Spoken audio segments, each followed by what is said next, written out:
జ్యోతిక ఏమైంది? ముదిరిపోయిన కల్తీ బెండకాయ ముఖం నా కొడక మేకప్ బ్రష్ తో షూ పాలిష్ చేస్తున్నారా బేవర్స్? తెలియలేదు జ్యోతిక.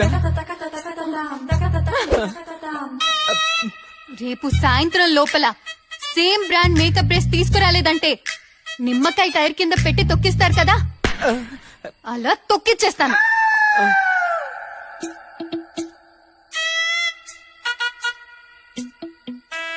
ఏమండి, రేపు గోల్డ్ తీసుకురావాలి.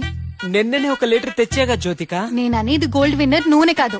మరి రేపు అక్షయ తృతీయ, కొద్దిగా బంగారం. కొద్దిగానా? అదేమన్నా అన్నవా జ్యోతిక? ఎప్పుడు పడితే అప్పుడు అడుగుతున్నావు. డబ్బులు నా దగ్గర. నాకు కావాలంతే. అలాగే, అయితే నేను చెప్పిన చోటే తీసుకోవాలి, లేదంటే నీ గ్లామర్ మీదట్టు. సరే సరే, ఎక్కడా? మీ అమ్మోళ్ళ ఇంట్లో. డబ్బులు ఎవరికి ఊరికే రావు.